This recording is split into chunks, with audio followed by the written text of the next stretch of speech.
It takes a strong woman and a voice without fear to speak up in the face of who we are this year. So if you see a strong woman, tell her she's strong, cause the strong don't get to speak for very long.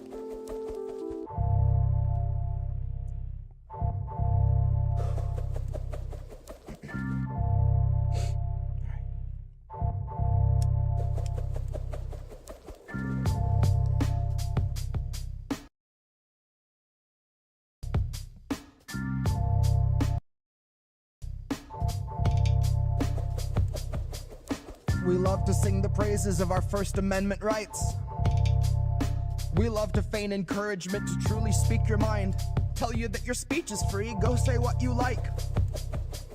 But our speech isn't free. We pay for it in friends and they're dropping like flies, disappearing right before our eyes. And every day what Twitter calls free speech is being redefined, slowly shaped in Biden's image and the alt-right. Gutless rape apologists and mothers who were quick to say they want Trump out so bad that they would offer Joe their child for a night. I tell myself that all of those are bots so I can function in my off time. Fuck, I'm trying to raise a child. I don't have the time or means to find out where these people live and hold them to the fire till they swear that they can see the light. So you can keep the party, it is not where my allegiance lies. It's in defending every rape survivor scrutinized. It's in uplifting every voice they try to euthanize. Your leaders see you, honey, but they do not view with human eyes. Instead, they let us have our little space to bicker. Split up into factions where we're grouped by belief, and I bet you Twitter sits back and bets on which will eat itself quicker. Free speech is governed by an all-seeing eye and a silent listener who pulls the plug on anyone who dares to try and tell you that you're prisoners. Arbitrarily suspends a woman trying to defend herself from colonies of rape enablers flooding her DMs with trauma triggers. Then she's suspended. And they don't tell her why, but I think we understand. But let me get it straight for her assassin if he's listening, cause he's such a simple man. You can call a woman a whore or a bitch, or make light of her rape, or pretend like you know where she lives. Go dig up a picture of her parents or her kids and there's zero repercussions. Isn't that how it stands? But somehow she gets banned? Well, in case you didn't look into the people that you silence, you seem to target those of us who fight to stem the tides of bitter vitriol from those intent on mocking rape survivors and belittling domestic violence. Well, Twitter banned me now before I find that fucking Chad and drag him out his filthy basement by his eyelids. Say, if you could see me, motherfucker, I am smiling. Speech is not free, but it's a sliding scale based on how well you follow guidelines. How well you keep your mouth shut, how few waves you make at Epstein Island. Speech is not free, it's been hunted for a decade through the highlands. And even when it's sleeping, it hears echoes of the dogs and the rattle of its shackle and its chains. The dream always starts when it trips on a root, and it ends a millisecond shy of when the dog bites in. And it wakes up to find that another brilliant mind got silenced in the night speaking truth about Joe fucking Biden. I have never felt a gut punch that hits so physical from losing someone only in the medium provided. But if she hears this, I hope that she can feel like she owns this song even though I write it. You were gone in a flash, but you left enough gas for us to burn and fight another year, and we will fucking fight it. Do you hear me, Twitter? We will fucking fight it. It's called holding to your standards, motherfucker. You should try it. I hope tonight you're lying Twitter, in the dark, wide awake, and the sound of you kneecapping free speech splits the quiet. Ironic that you call yourselves support when what you do is disproportionately silencing survivors. So maybe drop support and call yourselves defilers. Call yourselves defenders of a bunch of corporate interests who suppressed our right to speak amid a global crisis. Then ask yourselves if you've been on the same side as the virus. Your kind have been a thorn in our side since the days of Osiris. And I knew you in some form then, back when I penned your lyrics on papyrus. Now here we are again, and by Twitter's scale of dangerous subversion, I would like to think I'm high risk. But ultimately Twitter gets to pick and choose the flavor of your global news and leave you in the litter of 100 different Biden bots with all the same worldviews, constantly barraging you with filth until you're clawing out your iris. So this might just be the last song before I'm silent. So if it's bon voyage, tell my son and my mom I was a kamikaze pilot.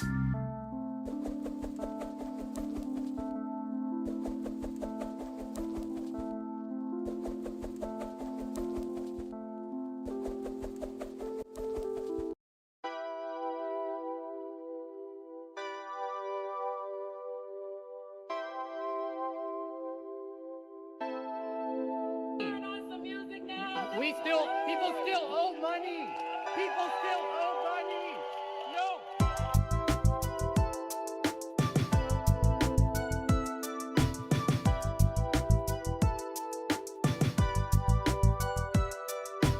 People still owe money. People still owe money. It looks to me as though you learned to love your prison. I guess you'd say you made it your own. Such a difficult decision. I bet you finally feel like you're home. Home. Right in the center where the haves meet. You were proud of incremental half speeds.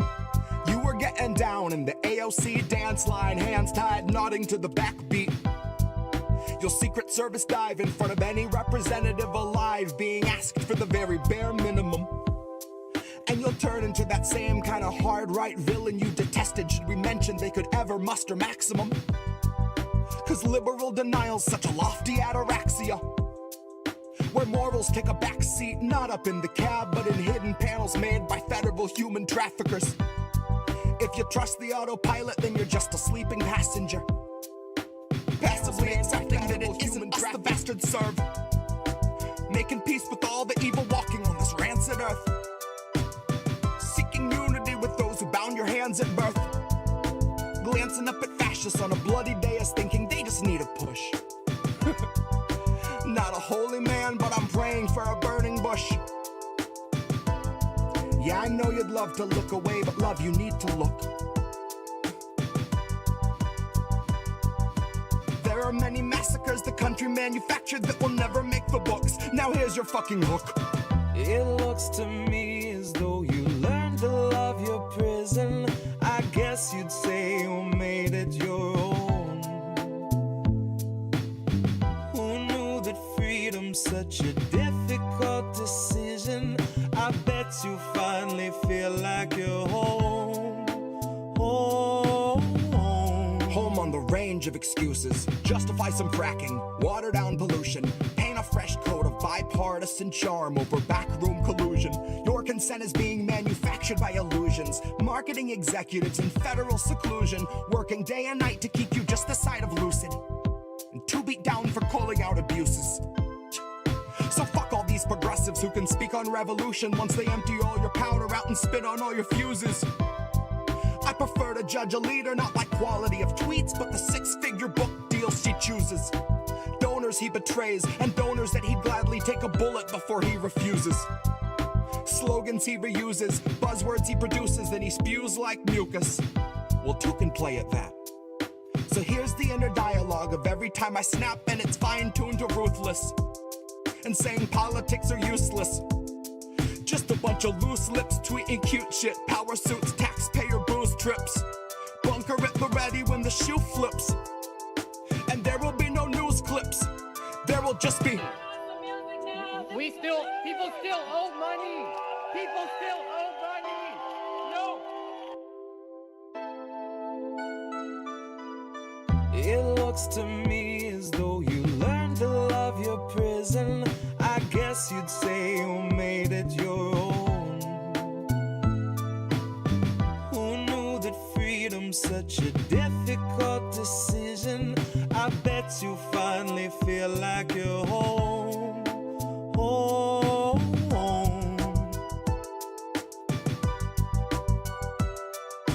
People still owe money.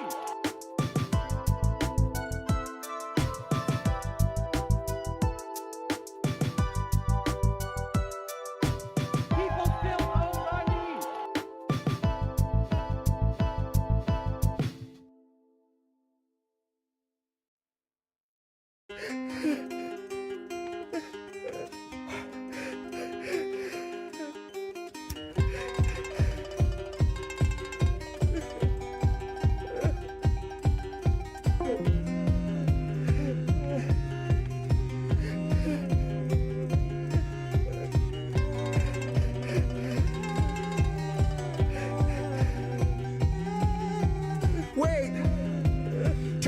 have something else to say, but words have let us all down. We are in the waste now. If we choose to lay down, let them bring our wage down. Nancy, once you face down, pray.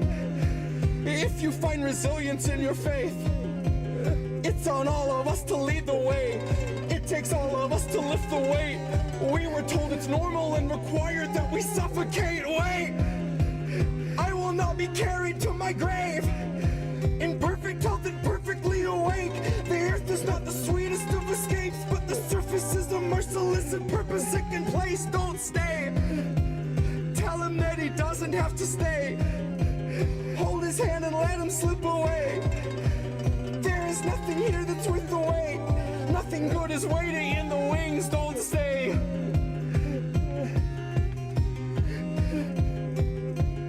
Oh, don't stay. Don't stay.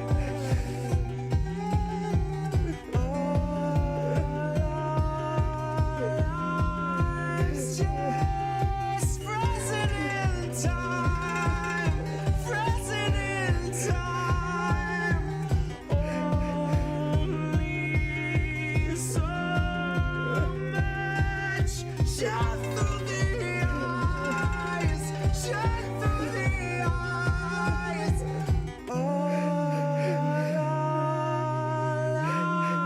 Life's just frozen in time, frozen in time.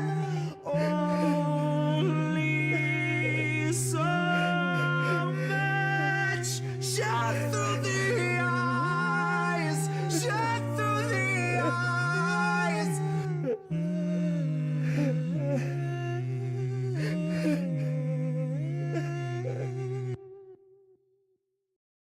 Fate demanded I be singer of a new ballad about the candidate you wanted like a finger in your fruit salad, but were made to choke down.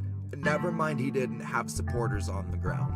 Never mind a website that gave volunteers the runaround, and a platform, a policy that followed Biden's lead and didn't make a fucking sound. And then he takes the crown.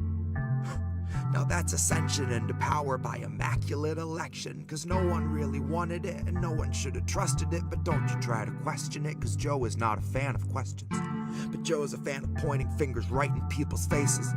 Or if they're not in public spaces, Joe will try to poke a finger everywhere I won't mention. Joe's soul is molded and beholden more to power than the list of fucking speakers at the DNC convention, who gave us all a show of keeping AOC at bay, just so everyone can say they tried to censor her dissension. But if you still believe the progressives we've elected give a shit if we're protected, there's a bridge I'd like to sell you in a parallel dimension. You know they're just tech savvier with media relations, propagandist Instagram and public obfuscation. Better suited to assure you that they're here to have a conversation. Better suited to assure you they aren't actively supporting your eviction and your slide into starvation. Better suited to assure you they can tweet about your needs and offer hope and motivation while you drift into the weeds, but they partnered with the moccasins and gators and the reeds. You damn sure get a portion of our meat. So, love me or leave me or mislead me to decree. Honey, you won't want to hear it, so I'll try to say it sweet. The squad are not your buddies, they are simply more discreet. The GOP will kill you on your feet. Dems and fake progressives do it in your sleep. Anyone can recognize a nation's needs and put it in a tweet. But coming from a leader in a seat of power really shows they know they're obsolete. GOP will kill you on your feet. Dems and fake progressives do it in your sleep. The squad are not your buddies, they are simply more discreet.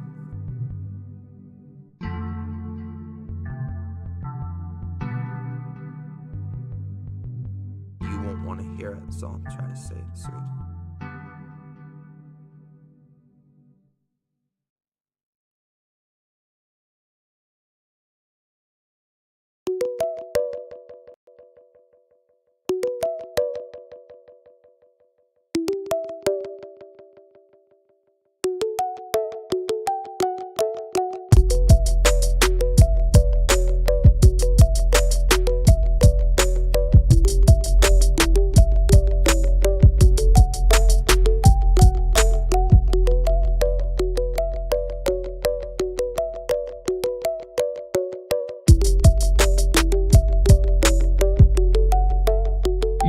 screen, right?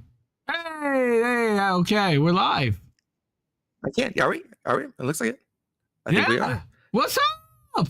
Hi, everybody. Hey! We're doing the thing. It's American tradition. You can see my screen, right, Jesse? We are. It's been a while. Yes. Good. Yes, okay. I can. Cool.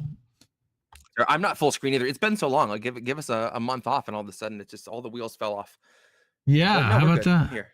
Jesse, your light is blinding. Well, that's because he's got the stream cam, the Elgato cam. You can tell he's got face cam. And I've got covers. I have my pink American Tradition tank top hanging sensually over my desk lamp right now to try to keep things subtle and nice. Love it. So welcome everybody to American Tradition. This is a long-awaited, much-anticipated episode that my kids, and in addition to Cynic and everybody here in chat, we've already got 15 live, and I'm sure there's going to be plenty more. We're over on rockfin.com/INN. We're on rumble.com/C. Rumble.com/C/independent. Rumble.com/C/indie news network. Okay. Yeah. So we're definitely on those places. Angel Rivera, Angel in the Afternoon is here. You can definitely check him out Friday afternoons. And he's now rebranded his show. Rare late night angel sighting. It is a late night angel sighting. He's your angel. Right? So we were just talking about Steven Tyler and Aerosmith for a second, so we figured we'd throw that out. Yes, we were. Wow, already 100 restream chat messages. Look at that. I went to see Aerosmith a long time ago and drove quite a way to get there and find out the show had been canceled. Oh. And, yep. Oh. And then it's still, every time I hear an Aerosmith song that I really like, I'm just like, fucking, it's never going to be the same again. Oh, that does hurt. I couldn't imagine, to get there and then find out the show's canceled and be like all ready and listening to the songs before you go on the way. Yeah. Yep. No. Yep. Wow. That would definitely bum me out too, for sure. So tonight is Seusstallica. It is. What is Seusstallica? So it started out that we've done a couple Dr. Seuss nights and everybody loves Dr. Seuss. And Jesse doing my kids especially love Dr. Seuss. So for Father's Day, we picked out a couple of Dr. Seuss books that we wanted to send to Jesse, and we sent them over to Jesse and his family for Father's Day, and he's going to read them, and we're going to record that.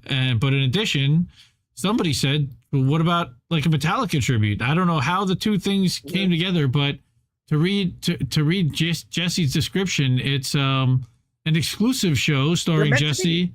Right, right. They are like beans and potato salad, each woefully incomplete without the other. So, Dr. Seuss, Metallica, and a debut of a spoken word piece, which we're going to get to tonight. And you can tell everybody what the name is, or we can tease that and tell them later. But let's wait till the end. Let's maybe a little later. That's cool. All right. Yeah. So when we were looking at how many Seuss stories we had, we're like, well, what could we do to fill another time? And I had one Metallica cover I'd been fiddling around with that I was thinking of doing our next covers show. And I was like, well, shit, if I can learn 2 more Metallica songs, we can do 3 and 3. We got a theme.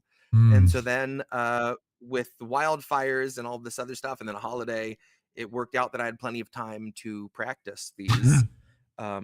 Plenty for me, which is like I got to do it more than once or twice before I'm playing it on a live stream. It's been a while. It's been a minute since American Tradition has aired last. If you've been watching my channel, Independent Indie Left Media, we've been running the Independent Review, which is another great channel. I like those guys.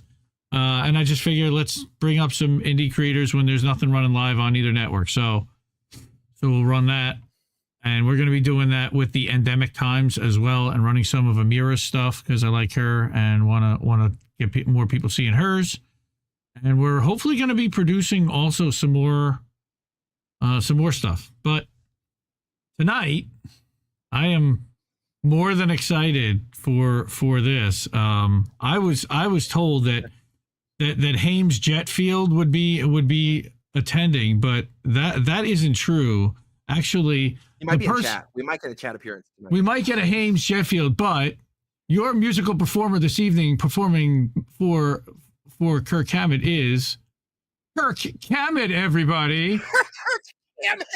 Welcome to Seusstallica and Kirk Hammett.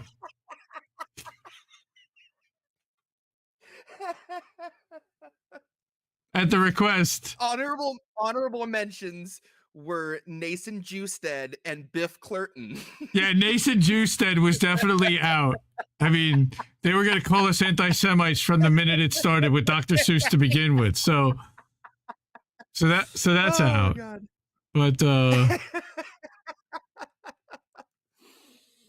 But Mars Ostrich was going to be my name, and I bagged that one. Oh, I don't know. I think I love that. Oh, Jesus. That is a punk band, Mars Ostrich, for sure. Right. Oh, man. All right. So shout out, by the way, to Cynic. I want to show her thumbnail to everyone. Holy crap. That is amazing.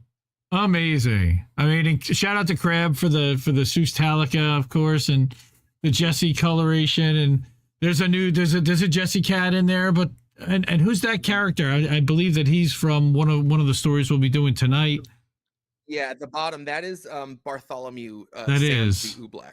Right, from the Oobleck, right. Oh, no, I'm sorry. There is Oobleck actually on everything. Not to get too graphic, but there's Oobleck splattered onto an awful lot of this thumbnail. And then we've got some pets up there, and we'll get to that because we're gonna do what pet should I get also. So let's come back to the two of us. Yay! All right, this all works. All right, we're ready to play. We're ready to rock out some Metallica. I am. Yeah, we're gonna. Normally, I would do stories first and then songs, but I want to let these songs happen with the best voice I got before I run it out with a bunch of Dr. Seuss and druggery. So yeah, kill this coffee, and we're gonna start firing off some Metallica songs. Iced coffee, nice, or hot coffee. Early Metallica. One of my favorite bands ever was the Dillinger Escape Plan, and there was a video of them in the studio, and he's doing some screams, and then he starts doing some James Hetfield sounds, and he's cracking the guy in the booth up, and he's doing the oh yeah, and he's like, can you imagine just like that much cocaine that you just in between lines, you just gotta fire those off because you can't keep it out of you. But then the guy in the booth was so coked up back then that he's like, that's great, James. Yeah, keep them coming, man. Fuck yeah, do another one. Like feeding off of each other. And now every time I hear James Hetfield do one of those, I'm imagining the guy in the booth just like, yeah, yeah, like losing it over.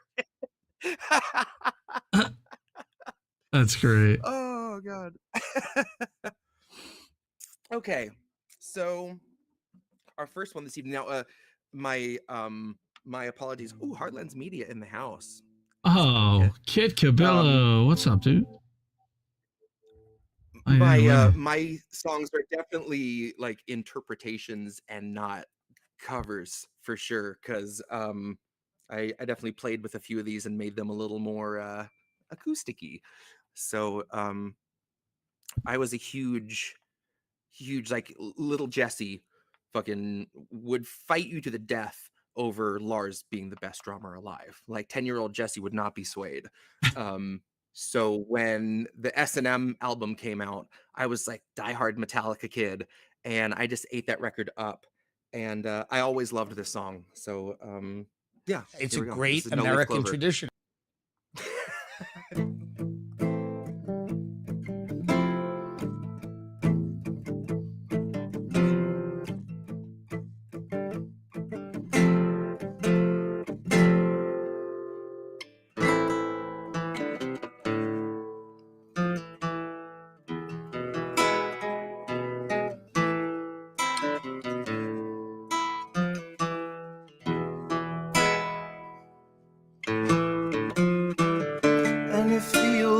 This time on his crash course with the big time,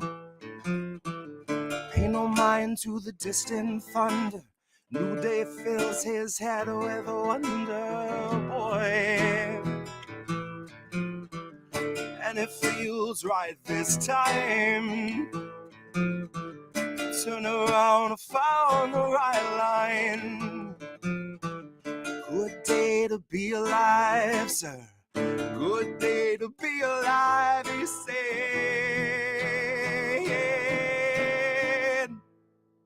Then it comes to be the soothing light at the end of your tunnel. It's just a freight train coming your way. Then it comes to be that the soothing light at the end of your tunnel is just a freight train coming your way.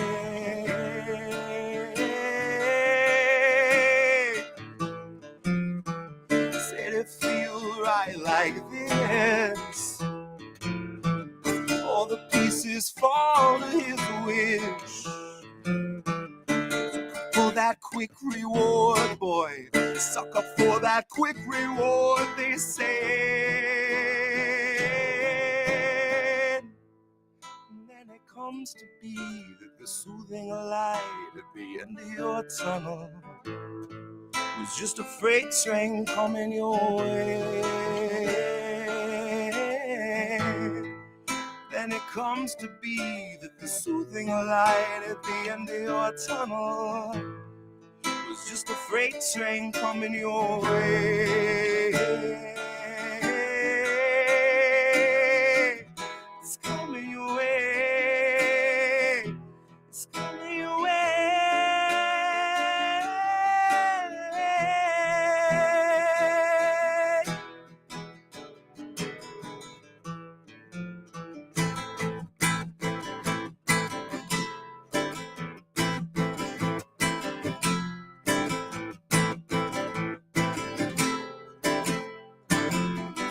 Good day to be alive, sir.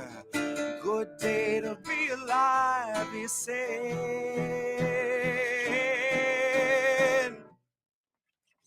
That's No Leaf Clover.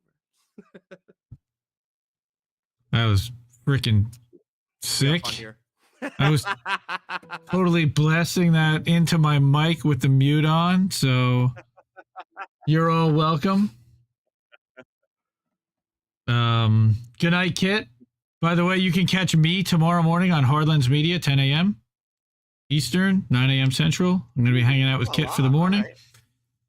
We're going to do some stories. I'm going to have some fun with that. I'm guessing that we're going to talk about, I don't know what. He's going to tell me in the morning. So, wow, No Leaf Clover. When it comes to be that soothing I was waiting for more gravelly James, but no, that's your interpretation. That was right. Awesome. I mean, wow, I would say that's not just that was pretty close to a cover. I mean, that was more than just an interpretation. I looked up like their performances of that in the last year or so. Post rehab, James Hetfield, you can tell he like gives a shit again. He sounds arguably his best in a long, long time. And someone taught Lars how to play drums differently because he's like, you know how, and maybe it's just a drummer thing, but when I'm listening to Lars play, there are moments it's like when someone's about to pop a balloon and you never know when it's going to go off, that's Lars's cymbal. He'll hit that fucking crash out of nowhere. And you're just like, what count was that? It just like the least expected cymbal hits. And he's eased off on those. And I'm like a little more comfortable. I don't feel like I'm going to just get like crash cymbaled out of nowhere. Now he's mellowed it now that he's like 65, like literally Medicare. Right. Medicare mellowed out Lars. Well, Medicare and the lawsuit with Napster. Oh, Napster. Yeah, that probably sapped him a good bit. Yep. All right. So next up, this will be another little dip, and then our last one's going to be the high energy. Comparatively. Oh, I think I know what this is. You were practicing this before. Not actually. Not No. what you. Oh, not that one. Not Okay. this other. So. Okay.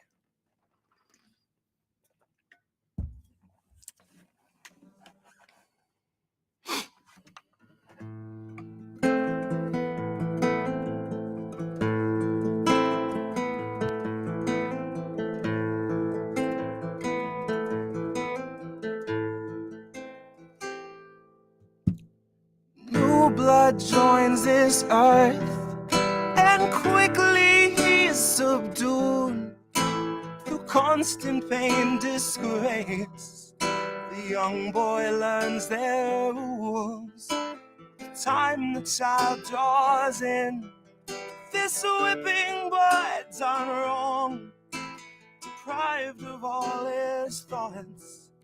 The young man struggles on and on. He's known a vow unto his own, that never from this day his will they'll take away.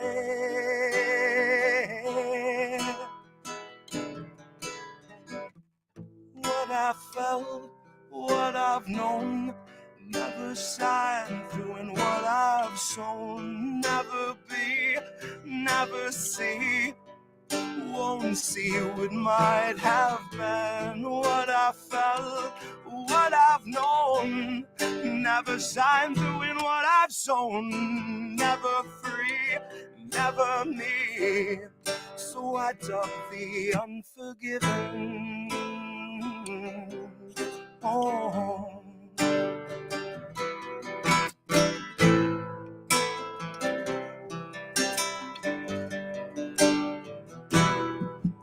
They dedicate their lives to running all of his.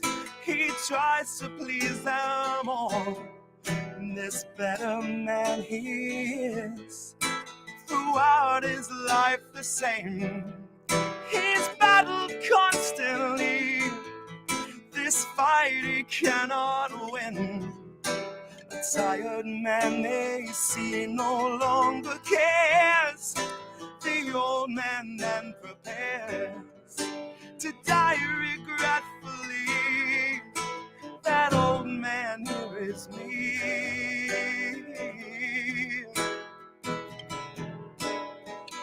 What I felt, what I've known, never shine through in what I've shown. Never free, never see, won't see what might have been. What I felt, what I've known, never shine through in what I've shown. Never free, never me, so I dug the unforgiven. Oh.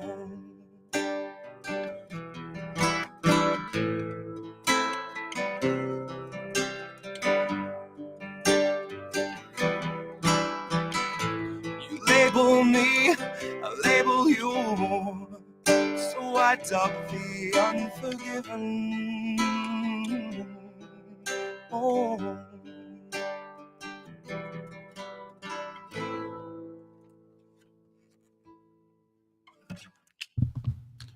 Haunting. It's Unforgiven. Haunting and beautiful. That was awesome, dude. Black Album. Thank you. So we're getting like, we're getting a lot of Black Album, S&M, more later Metallica. I know that Hames really brought the energy for early Metallica. I'm not that I wouldn't. I'd have to drink a lot of gin to play Ride the Lightning. That's what I'm gonna say. Dude, his Fade to Black, his Fade to Black was impressive, I have to say. Oh my god, that was so much fun. I've been playing Fade to Black so much fun. Pretty much nonstop on my phone. Like every time the car comes on, it throws on now like the Fade to Black from Ride the Lightning. So I've been listening to that a lot. That and of course on rotation Jesse Jett stuff. We just put out Conviction Winter in Belmarsh this week for Julian's birthday, an extended cut from that from 6 weeks ago when we had episode 22. It was one of the greatest hits albums, but one of the episodes. Wow, there's so much. We have such a volume of stuff that still hasn't even been put out yet. Individual cuts, both songs, spoken word, extended. I got to get all this stuff out there, and we got to look into a Spotify channel for INN. Really, everybody go check it out. Go check out jessejett.bandcamp.com. These songs are not on there, but all his music, of course, is. Jeff Thomas Black retweeting. You went on a live stream on Sunday night. That seems like it was really cool. So I don't know if you want to talk about that for a minute. That was super fun. So for those who haven't had the pleasure of seeing his stuff on Twitter, Jeff Black is a journalist, writer, and more recently has focused on like gig work stuff, app jobs, DoorDash. He has written a book and does an ongoing bunch of exposés against DoorDash and their shitty fucking anti-worker policies. He had heard Powerless back when we first put it out and reached out to me then. We've been in contact ever since, and it finally worked out to get to go on his show. And he had great questions, asked really, really great questions. It was a lot of fun. So yeah, I'll definitely be on with him again sometime. But yeah, I'll put that in the. Go check out. Go ahead. Sorry, I was going to say I'll retweet it after this, and if you don't already, folks, follow Jeff because he's fantastic.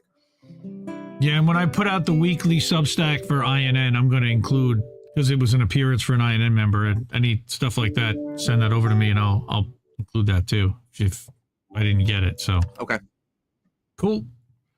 All right. I think we're up for our last song. So we've got another later game, another short hair Metallica. Sorry.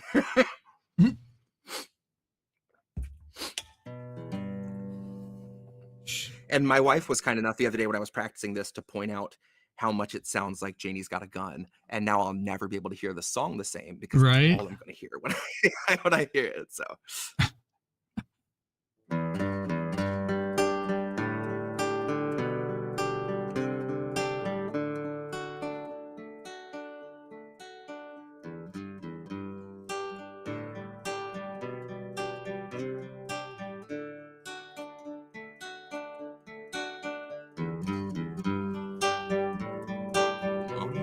Try and break me.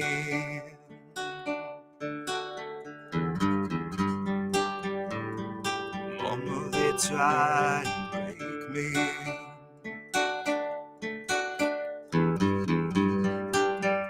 The window burns to light the way back home. Light that warms no matter where they go. They're off to find the hero of the day. But what if they should fall by someone's wicked way? Still the window burns, time so slowly it turns. Someone there is sighing. Keepers of the flames, do you feel your names? Can you hear your babies crying? Mama, they try and break me.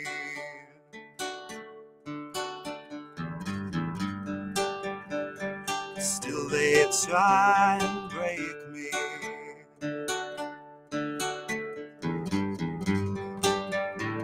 Excuse me while I tender how I feel. These things return to me that still seem real. Now deservingly this easy chair, but the rocking star by wheels of despair. Don't want your aid, but the fist I made for years can't hold you. And no, I'm not all me, so please excuse me while I tell you how I feel.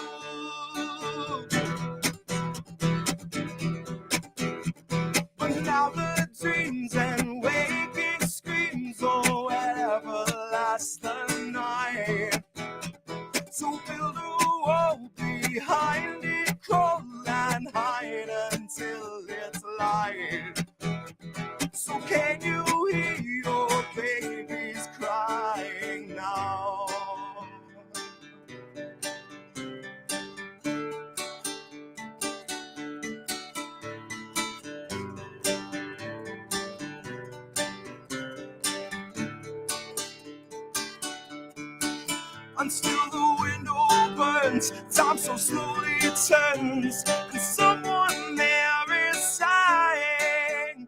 Keepers of the flames, do you hear your names? Can you hear your babies crying? But now the dreams and waking screams, oh, whatever lasts the night. So build a wall behind it, cold and hide until it's light. So can you hear your babies crying now? Mama, they try and break me. Mama, they try and break me. Mama, they try and break me. Mama, they tried. Mama, they tried. Mama, they tried and break me. Mama, they tried and break me. Mama, they tried and break me. Mama, they tried. Mama, they tried.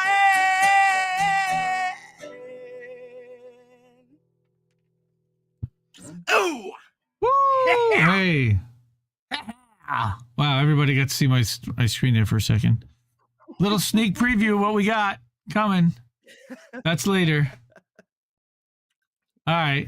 Wrong button. That happens. Oh!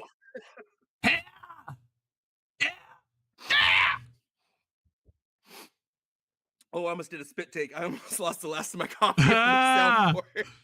Excuse me while I tend to how I feel. I was going to make that a duet, but I was like, no, I can't. I know the words, but I can't.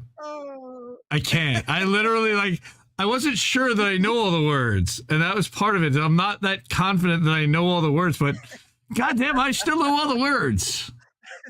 How about that? Oh, man. Oh, we have lots of fun here. You know what's funny? When I thought about doing that song, I was like, this was just one of those songs that, I didn't, looking back now, this is one of Metallica's finest songs.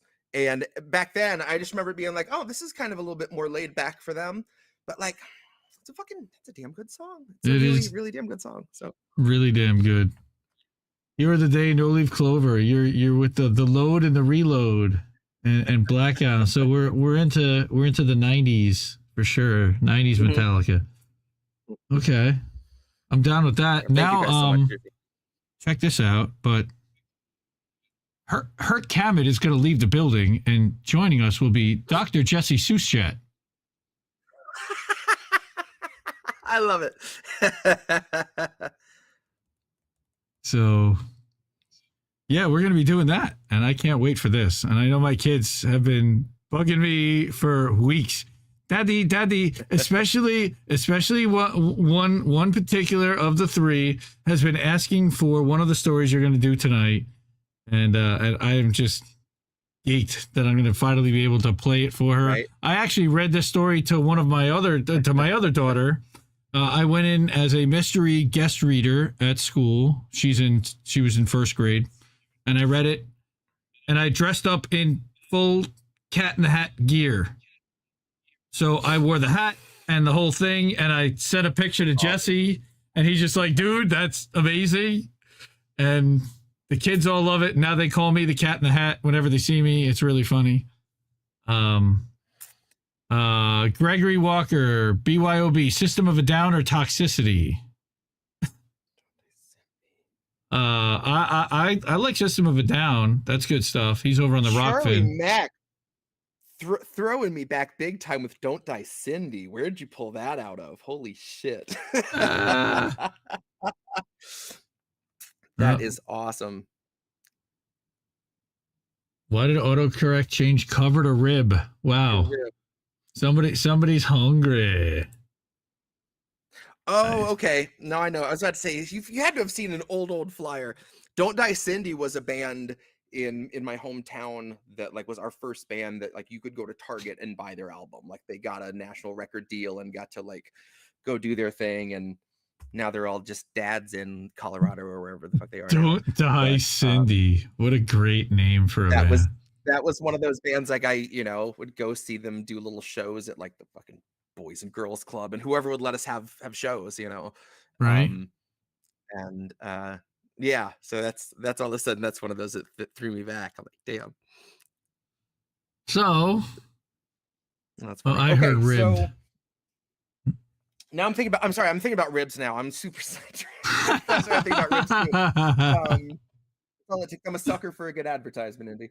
I'll let you pick. What's our first Seuss gonna be? I think we should do the Oobleck. Yeah, all right. Bartholomew. This is such so. It's cool that I had read What Pet Should I Get? Fox and I rented that from the library a while back. I had never read either of the other two. Bartholomew and the Oobleck is so unique because it's not rhyming. It's a Dr. Seuss story with no rhyme, and my eyes keep looking for it everywhere I go in this book. I keep going like, maybe this line, no, not there, and maybe here, no, but yeah, it's so interesting. So this yeah, this was a trip for me, and it was great because when Indy sent me these, I didn't know, and then I see a little package and there's a couple books, and so me and Fox right away, he's like, "Well, can we read them?" I'm like, "Fuck yeah, we can read them. I'm about to test all these out on you because I'm going to do them on my show." He loves the end of one of these because it feels like me, like it really connects. Like my spirit animal is the end of one of these books. Anyways, so here we are at our halfway point. Metallica's over. Seuss is underway, and once again, if you stick around until the end, we got a brand new spoken word piece. So get comfy, make a sandwich. This is Bartholomew and the Oobleck by Dr. Seuss. They still talk about it in the kingdom of Did, as the year the king got angry with the sky. And they still talk about the page boy, Bartholomew Cubbins. If it hadn't been for Bartholomew Cubbins, the king and the sky would have wrecked that little kingdom. Now, Bartholomew had seen the king get angry many, many times before. But that year, when His Majesty started growling at the sky, Bartholomew Cubbins just didn't know what to make of it. Yet all that year, the old king did it. All year long, he stared up into the air above his kingdom, muttering and sputtering through his royal whiskers. The things that come down from my sky. All spring, when the rain came down, he growled at that. All summer, when the sunshine came down, he growled at that. All autumn, when the fog came down, he growled at that. And that winter, when the snow came down, he started shouting, "This snow, this fog, this sunshine, this rain, these four things that come down from my sky." "But King Darwin," Bartholomew tried to calm him, "you've always had these same four things come down." "That's just the trouble," bellowed the king. "Every year, the same four things. I'm mighty tired of those old things. I want something new to come down." "Something new come down?" Bartholomew gasped. "That's impossible, Your Majesty. You just can't have it." "Boy, don't you dare tell me what I can or cannot have. Remember, Bartholomew, I am king." "I know, sire," said Bartholomew. "You rule all the land, and you rule all the people, but even kings can't rule the sky." "Can't, eh?" His Majesty flew into a terrible rage. "Well, maybe other kings can't do it, but maybe I'm one king who can. You mark my words, Bartholomew Cubbins, I will have something new come down." But how to get something new to come down? That was rather hard to think up. And for many days, the old king stomped around, trying to figure out some way to do it. Then, finally, late one night, when all the lords and ladies of the palace were fast asleep, just as the king was buttoning his royal nightshirt, he suddenly stopped still. A strange, wild light began to shine in his gray-green eyes. "Why, of course," he began laughing. "They can do it for me. Bartholomew Cubbins, blow my secret whistle. Quick, call my royal magicians." "Your magicians, Your Majesty?" Bartholomew shivered. "No, Your Majesty, don't call them." "You hold your tongue, Bartholomew Cubbins. You do as I command you. Blow my secret whistle." Yes, sire, Bartholomew bowed, but your majesty, I still think that you may be very sorry. He took the king's secret whistle from its secret hook, and he blew a long, low blast down the king's back secret stairway, and a moment later he heard them coming. Up from their musty hole beneath the dungeon, up the empty midnight tunnel to the royal bedchamber tower, came the magicians on their padded, shuffling feet. Up and right into the room they came chanting, shuffle, duffle, muzzle, muff, fista, wista, mistacuff. We are men of groans and howls, mystic men who eat boiled owls. Tell us what you wish, O king, our magic can do anything. I wish, spoke the king, to have you make something fall from my skies that no other kingdom has ever had before. What can you do? What will you make? For a moment they stood thinking, blinking their creaky eyes. Then they spoke a word, one word, Oobleck. Oobleck? Asked the king. What will it look like? Won't look like rain, won't look like snow, won't look like fog, that's all we know. We just can't tell you anymore. We've never made Oobleck before. They bowed, then started toward the door. We go now to our secret cave on Mystic Mountain Nikatave. There all night long we'll work for you, and you'll have Oobleck when we're through. They'll do something crazy, whispered Bartholomew.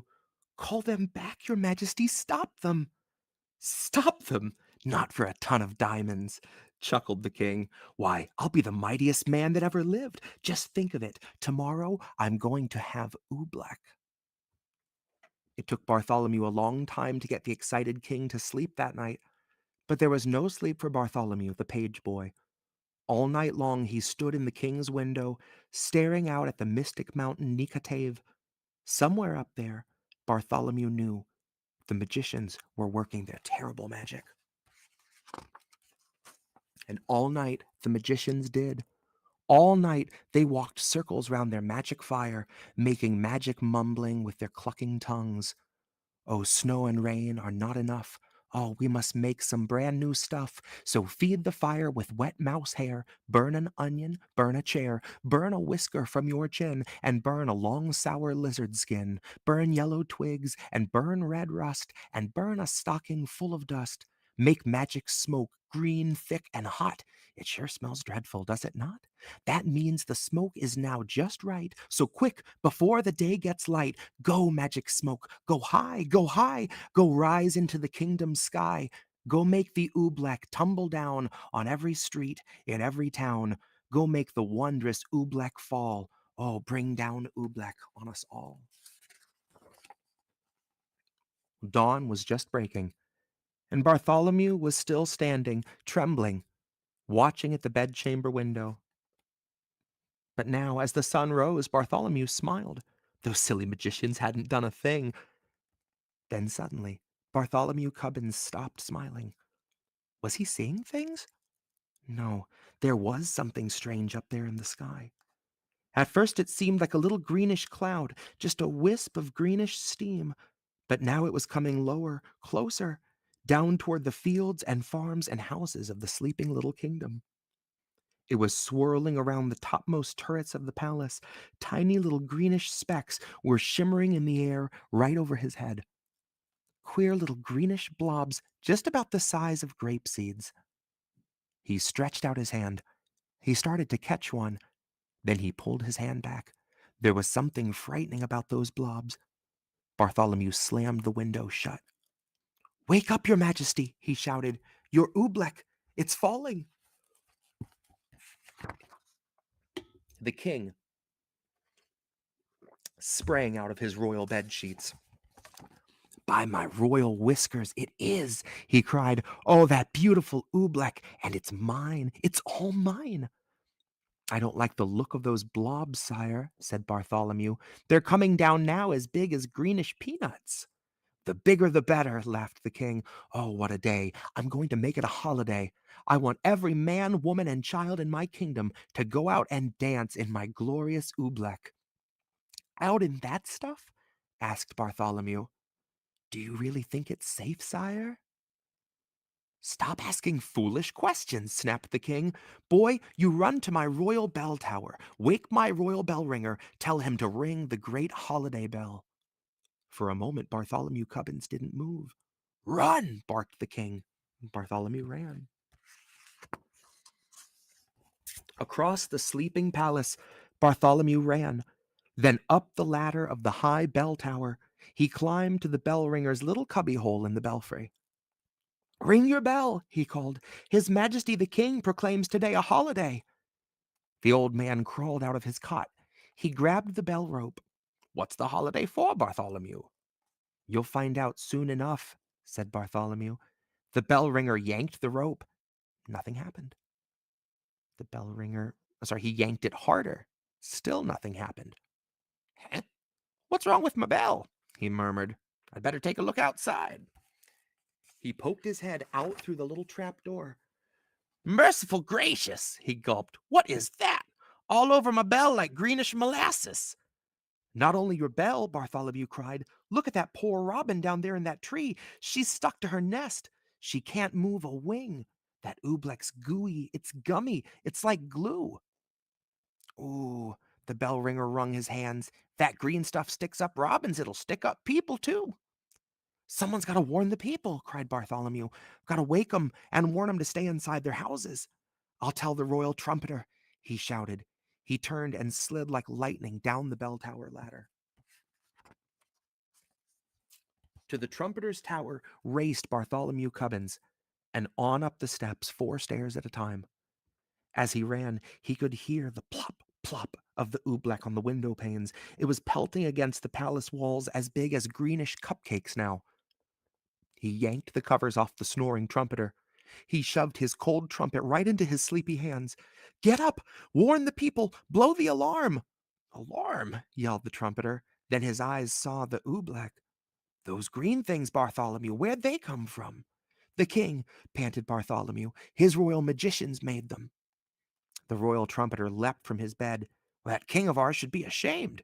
He jabbed his trumpet out of the window. I'll blow, he shouted, the loudest alarm that's ever been heard in the kingdom of Did.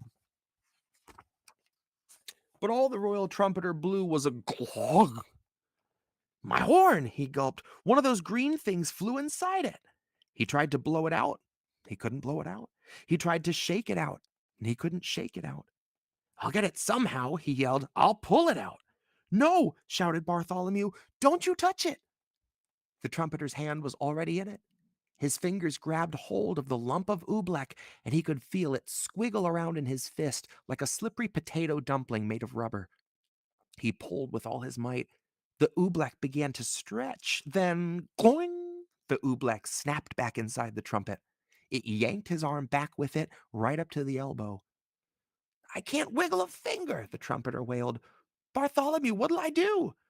I don't know, and I hate to leave you stuck to your horn, but if you can't warn the people of the kingdom, I've got to find someone who can. Out of the room and down the stairs raced Bartholomew Cubbins. Down to the chamber of the captain of the guards.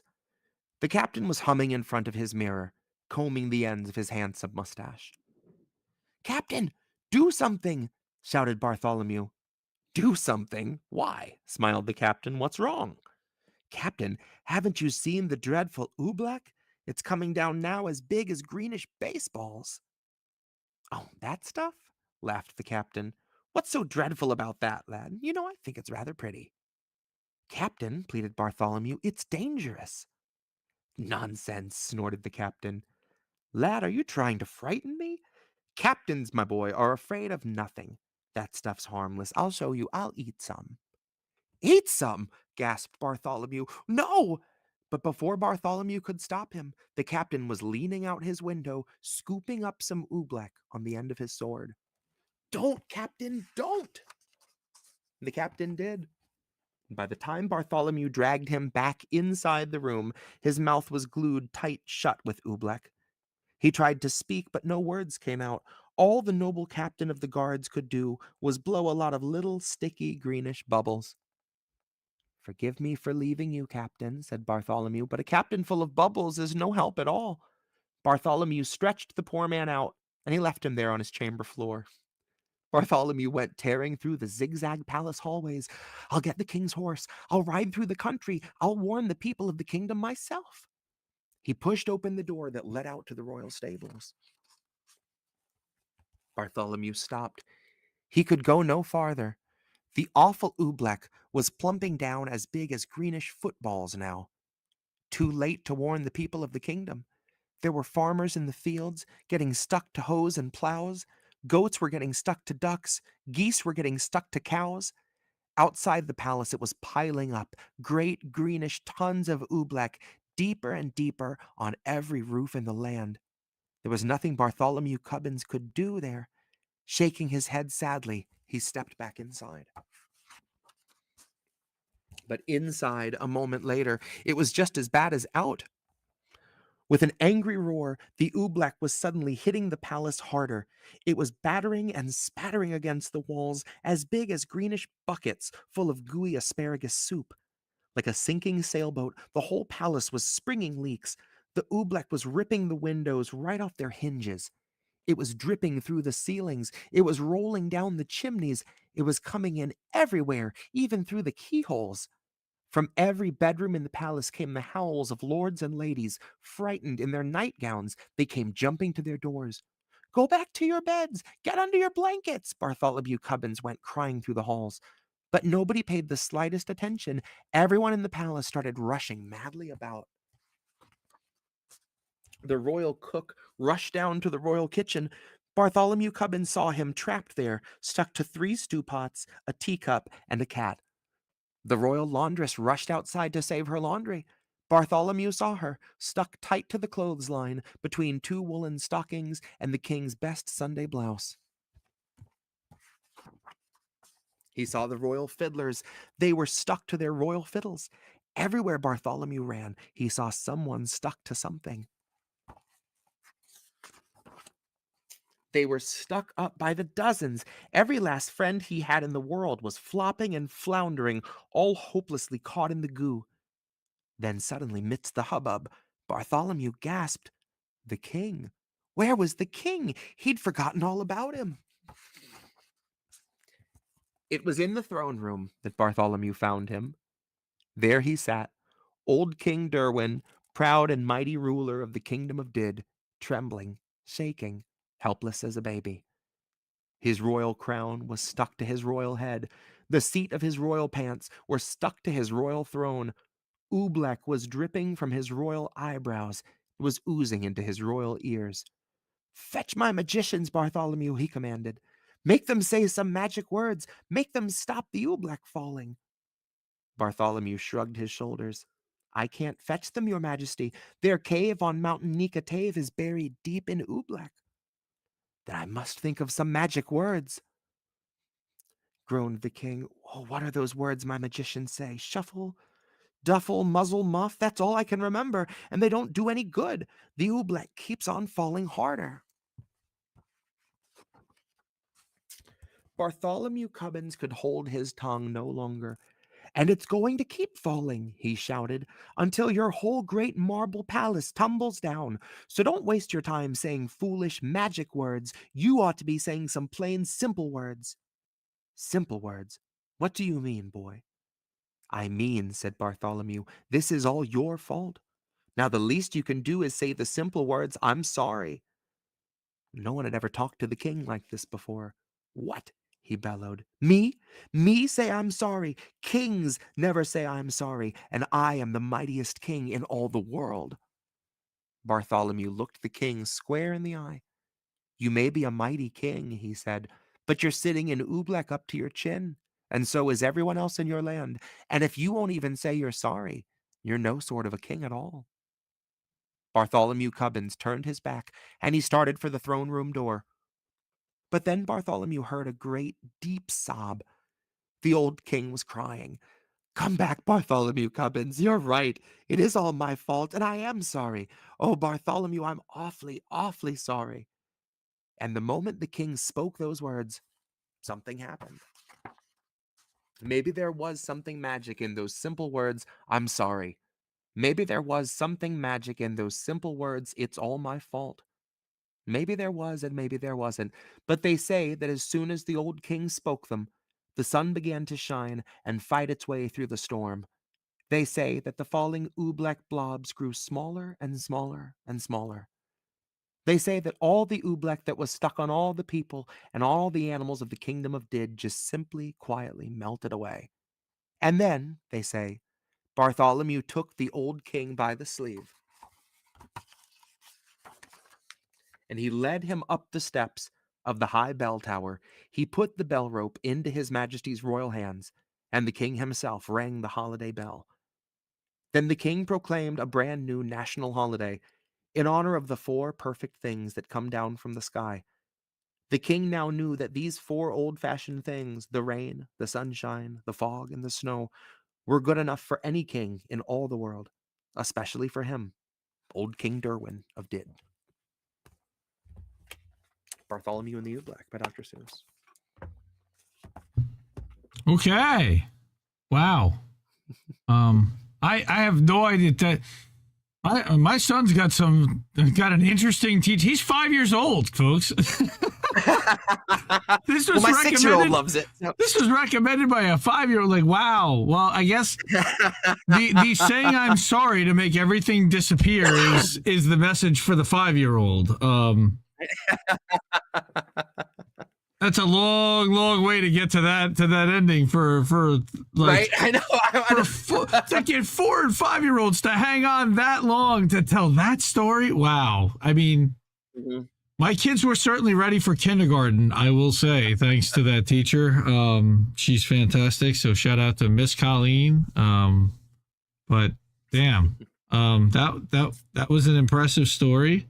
Bartholomew, that he is, by the way, again, let's going back to our thumbnail. That is Bartholomew down there, down with the puppers, and you can see the oobleck all over the books. And wow. Okay, so let's get to what we're gonna do next. You pick this one. These are both so short compared to that one. Yeah. These are going to be shorties. But let's do this. I got a kick out of this one. This is Hunches and Bunches, right? And the end of this, like the end of a couple Seuss books, I kept staring at it like, is that seriously what it says? That's the end of it. And like, God, what a beautiful note to end on. So yeah, I really got a kick out of this one. Okay. And now we're back into like rhyming Dr. Seuss, like rapid fire. It's just chaos. It's fantastic. Do you ever sit and fidget when you don't know what to do? Everybody gets the fidgets, even me and even you. And today it was quite an awful day for me and my poor pup. My trouble was I had a mind, but I couldn't make it up. It's awfully, awfully awful when you can't make up your mind. Do you want to kick a football or sit there on your behind? Do you want to go out skating, fly a kite, or climb a tree? Do you want to eat a pizza, take a bath, or watch TV? Well, you get so many hunches that you don't know ever quite if the right hunch is a wrong hunch, then the wrong hunch might be right. So there I was inside the house, so fuddled up I could shout, when I got a hunch, a happy hunch, that I shouldn't be in but out. The voice in my head when I read these is George Carlin. Oh my God, totally Himbo. George Carlin. It is. Shit. This is absolutely, especially at the end. This is ADHD, like the handbook. Bro, you just killed me with that. That's great. But before I could follow that happy hunch, a voice snapped, "Don't you dare." And a real tough hunch informed me, "You're not going anywhere. There is homework to be done, bub. Sit your pants down on that chair." And so I did. I sat me down. But as soon as I got sat, a better hunch came and he yanked off the homework hunch's hat. The better hunch said, "We'll head downtown. We'll pick up your good friend James. And together we'll trot to some real cool spot and we'll play a few video games." It's totally ADHD. So, of course, that's what I started to do. But a sour hunch came to spoil it. "Your bicycle's rusting up," he yapped. "Get yourself out back and oil it." But now my mind was so mixed up, I really didn't know if I wanted to go to the barber shop or to Boise, Idaho. Then a very odd hunch upset me when he asked me loud and clear, "Do you think it might be helpful if you went to the bathroom, dear?" Before I could even answer him, a new voice interrupted. "That mind of yours," I heard him say, "is frightfully geflupted. Your mind is murky mushy. Will you make it up or won't you? If you won't, you are a won'ter. Do you understand or don't you? If you don't, you are a don'ter and you're a canter if you can't. I would really like to help you, but you're hopeless, so I shan't." Then a spookish hunch suggested I go 4 ways all at once. But I didn't fall for that one. I am not that dumb a dunce. I knew where I would end up if I tried a thing like that. Most likely on some dead-end road in West Jehoshaphat.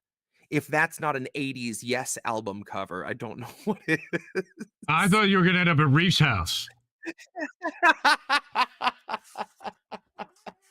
But that might be the cover, the alternate cover of Big Generator, yes. I was much too smart for that 4-way hunch, but the next thing that I knew, I was following a nowhere hunch, a real dumb thing to do. Everybody sometimes does it, even me and even you. I followed him in circles till we wore the rug right through. And then I heard an up hunch laugh. "You are a stupid schlup. The way to go is not around. The way to go is up."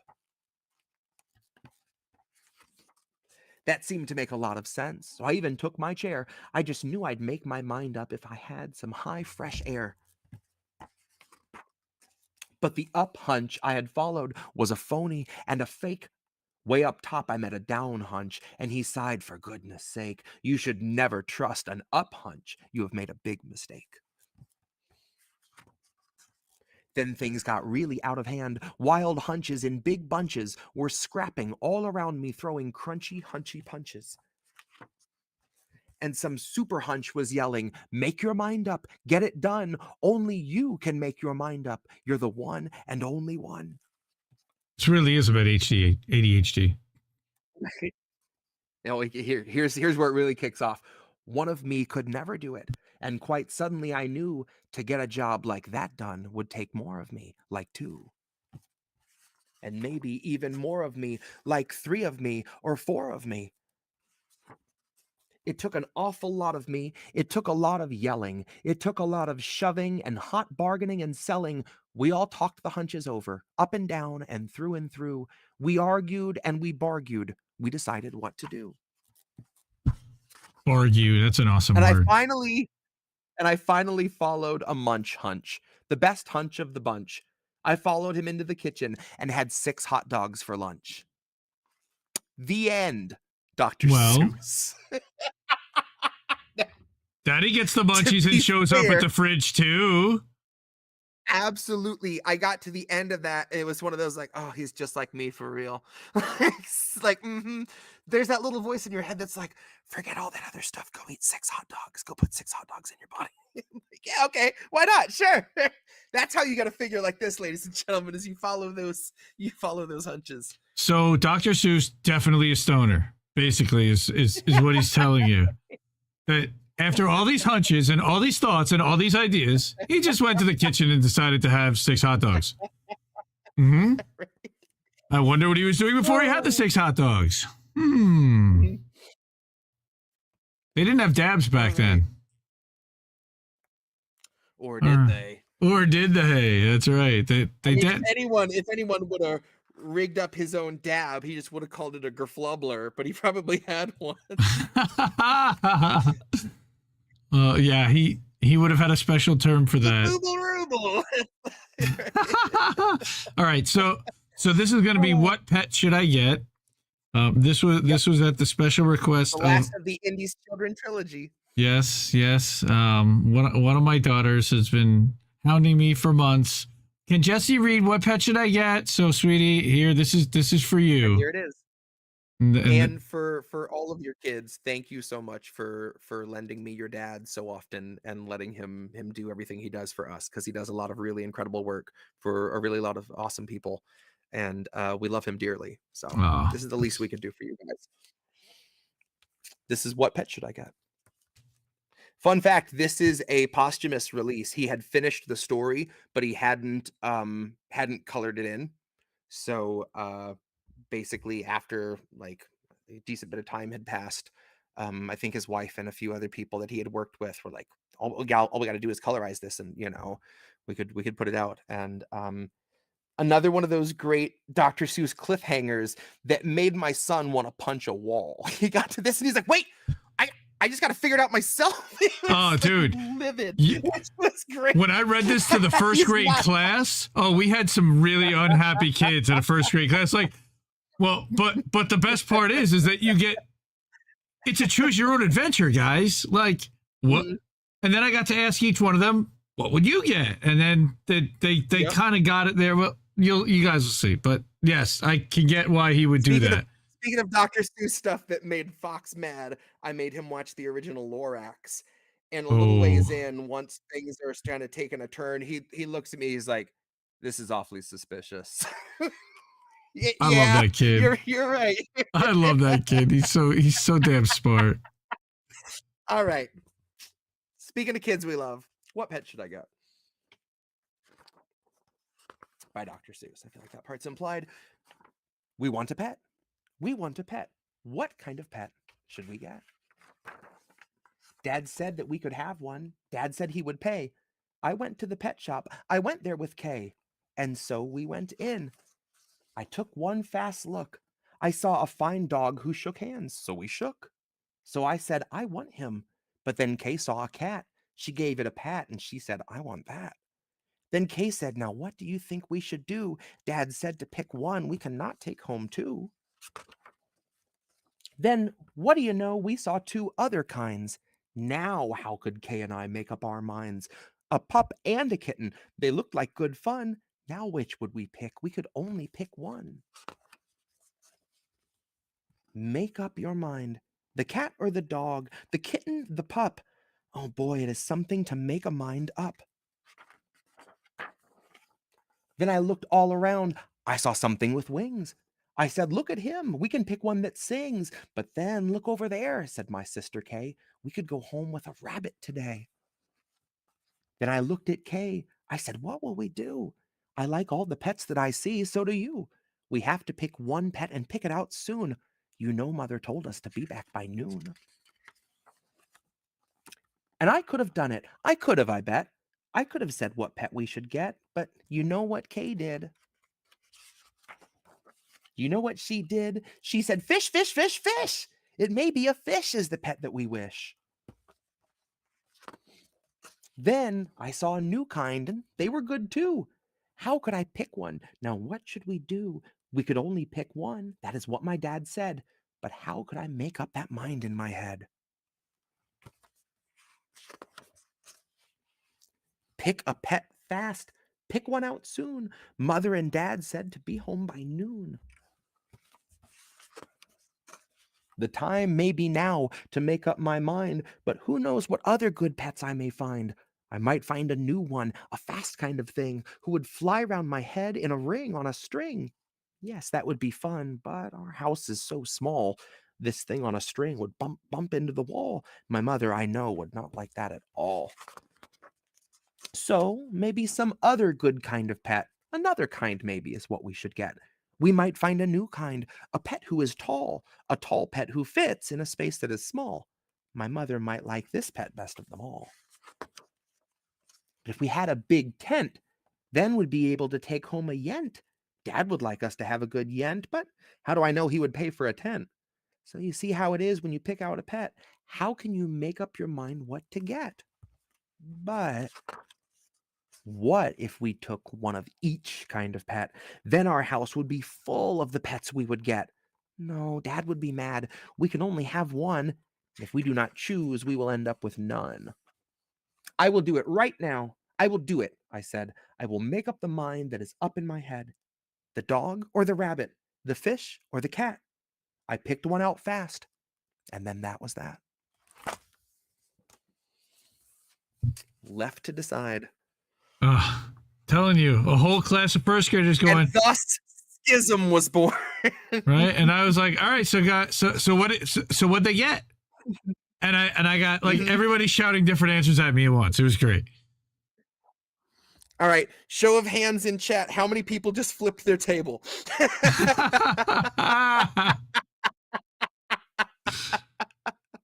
What did they pick? Yeah, that's right, Cookies. It's a choose your own adventure. I say they got the puppers because they did, but I don't know. Mm-hmm. And see, I'm a team cat. That's just me. But well, I did don't hear. Don't let me spoil it for anyone. You know. I did hear. Fidel Castro. Yeah. Yep. He came in and piped in as his wont. Weighing in. So all this right. brings us to the big offshoot of the evening.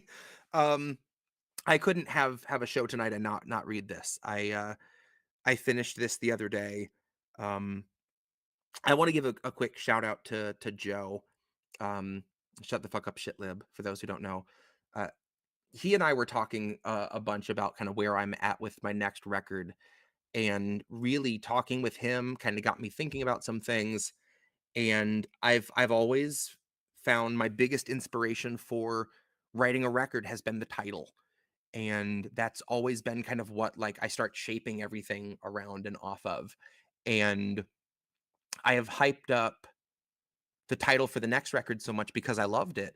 But the more I thought about Love Notes from Gitmo as an album title, I got hung up on the fact that obviously it's in reference to a product in the Guantanamo Bay gift shop.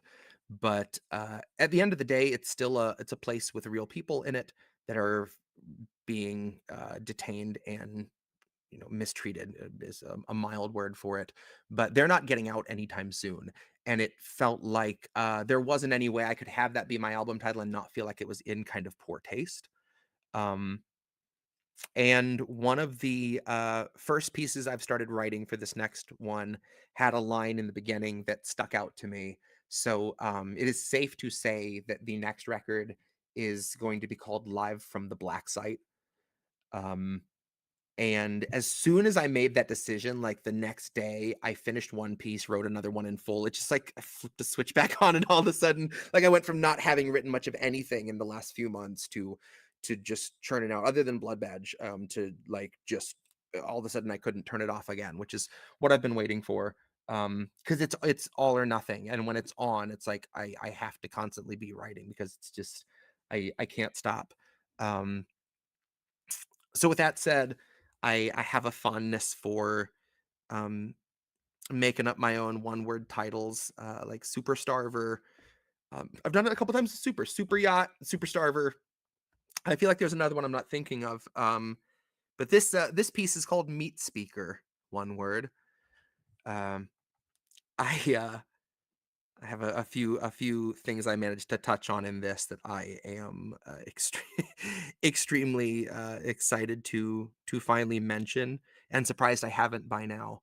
But I'm definitely gonna be going at Black Rock pretty hard on this next album. So these are this is the first chunk of lyrics for the next record. This is called Meat Speaker. Our greatest threats are lesser evils, joining hands to hold us back. Worried looks from heartless people, tearful words from soulless hacks, faux concern from thieves and rapists, thoughts and prayers from Epstein's friends, moral laws from fascist racists, healthcare laws from Cigna's pens. Bought and sold progressive leaders say we're starving much too loud, but all I see are meaty speakers talking down to hungry crowds. Squad and all their sleazy leeches feast on workers plump with clout, stalking through the tallest grassroots, track the unions, drag them down, reap their labor, eat their labor, none too proud to suck it out, none too shamed to freeze your wage, then beg for change like fund me now. Rush me $20 or our democracy will surely drown. Rush me $20 so we can cluster bomb 100 towns. Rush me $20 and once you've emptied out your bank account, you'll get to say you've made us proud and BlackRock gets to take your house. Just rows and rows of perfect clones of vacant homes, raised to bones, then carried off by corporate crows.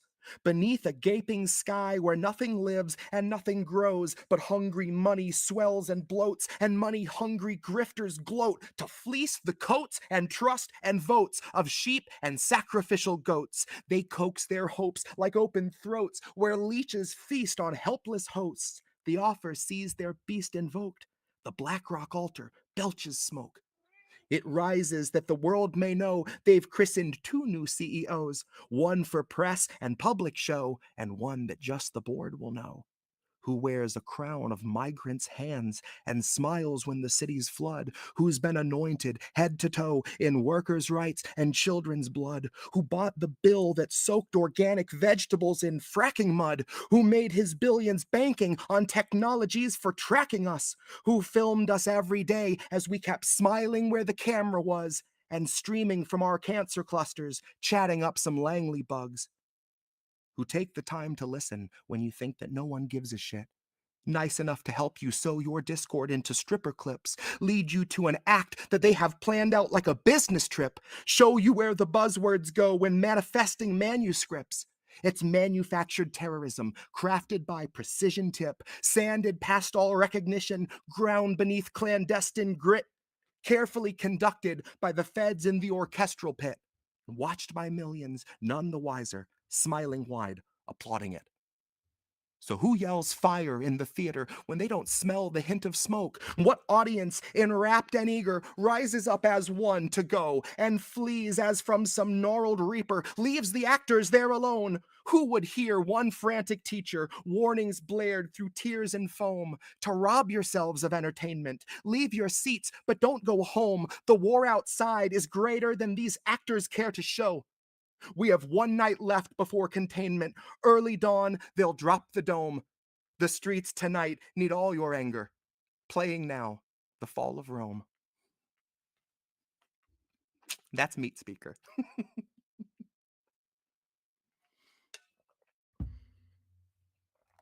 Are you muted? I think you might be muted. That's a fire emoji right there. That's fire. That's lots of fire. Bravo. Solid construct. Yes, agree. Bravo. Bravo. Oh my God. That was crazy. Thank you, guys. Seriously, thank you. Woo. And Castro, Fidel agrees too. Yeah, of course. That's when he's got to come and start chiming in. Yeah, we hear you. Mossad gave Noam a script. Yeah. Well, he's like 100 years old, so we'll just say whatever they put in front of him.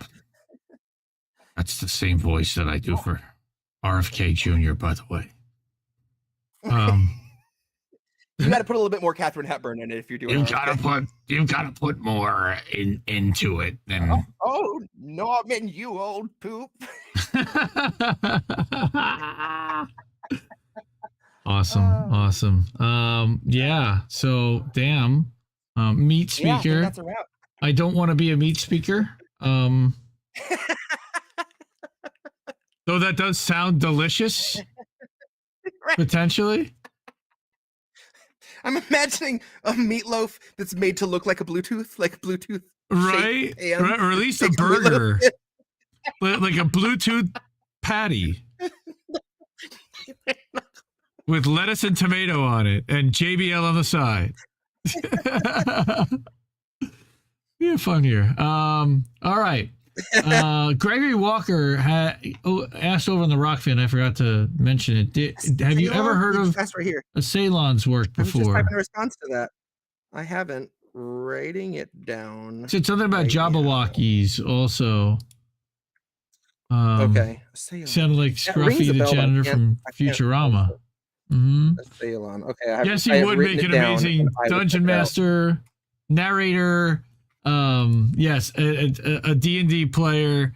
Yes, because he would totally get into like character and do the voices and I'm from the Shire, Mister, and all that nonsense that I don't. Okay, roll your dice. I've been working on. It will surprise no one probably that I play D&D, and I started as a joke. My wife loves Grey's Anatomy. And I was talking with a buddy of mine. And I was like, wouldn't it be funny to do like a Grey's Anatomy D&D campaign? And then we came up with this whole idea where like, okay, you pick your person from the show and you're just doing your medical shit. It's constant medical checks, surgery roles, stuff like that. Anytime one of your love interests enters the same space that you occupy, you have to roll a lust check. And if you can't contain yourself, you guys are going to go pork in the shopping closet. You're going to go off to whatever break room you can get to, the cafeteria. You are not going to do your job. You will neglect a patient. You will walk out of a surgery. Like, this is uncontrollable urges in the middle of your shift as a medical worker. So you're doing your thing. Oh no, sucking chest wound. What are we going to do? And all of a sudden it's like, damn, you're looking good in those scrubs. And then you got to roll. And it's like, sorry, you're just too horned up. This guy's in God's hands now. Let go, let God, and go to the break room. So he and I are working out the finer points of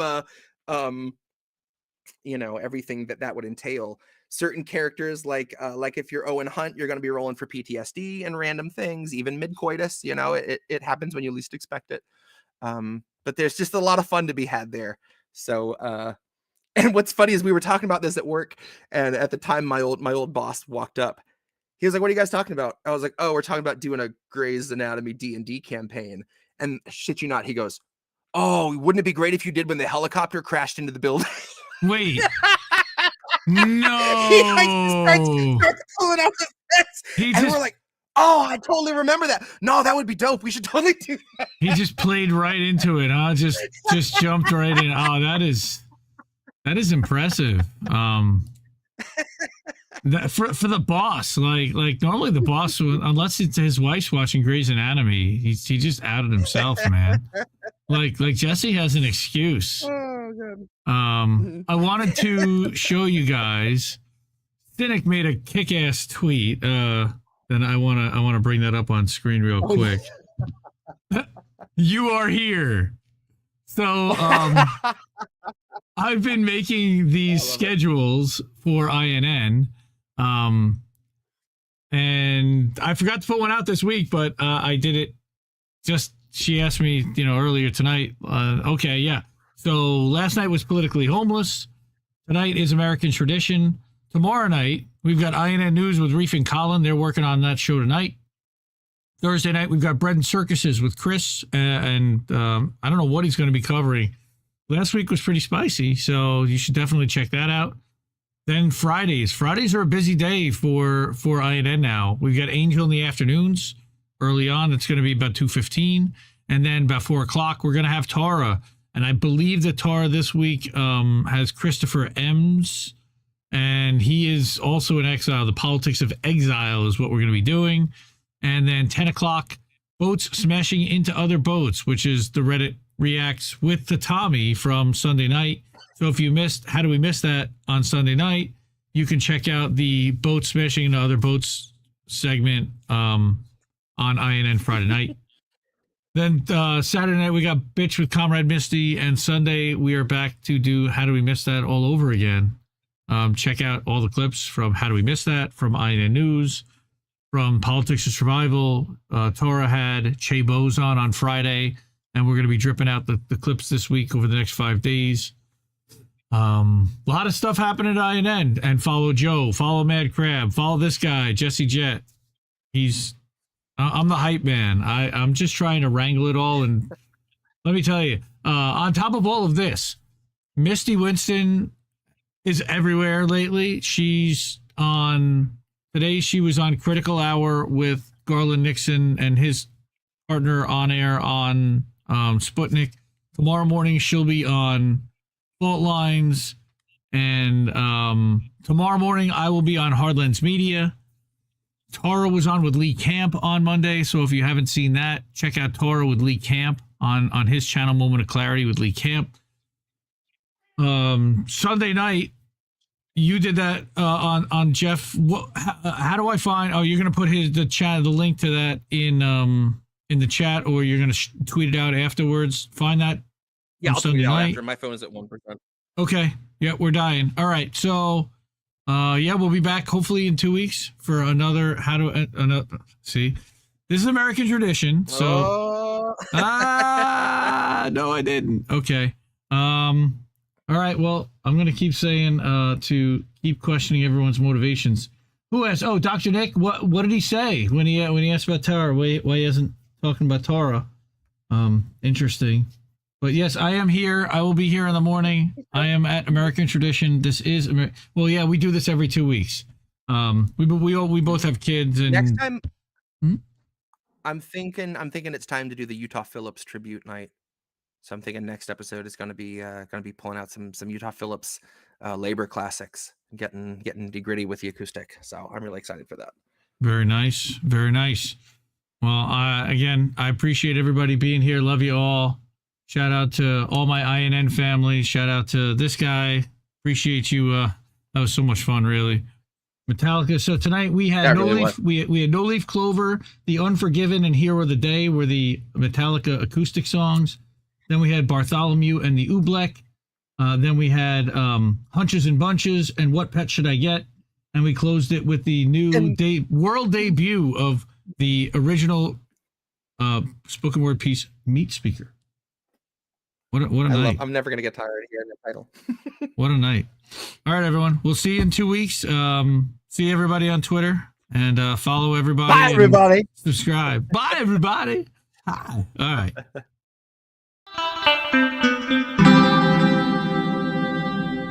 Who are these people?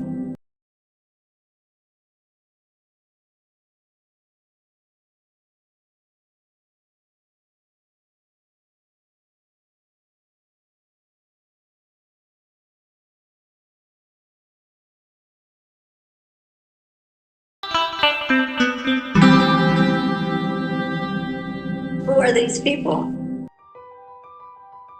Indie News Network, collaborative family of independent content creators. Co-hosted normally by me, Indie. I'm founder and editor of Indie Left News and Indie Media Today. I got Reef Breland sitting next to me. At Kennedy News. Is Andrew Rivera on The Handsome Cynic? It's Politics and Survival. My name is Jesse Jett. It's American Tradition. What's up, Space Monkeys? Welcome to Political Fight Club. I'm Robert Durden. I mostly make art for INN. Big Man Crab Joe. Keep up those great videos. Hey guys, it's Yeti. Coming at you. Hello, my name is Lucy from Blue Moon Red Wine. This is Chris Legion.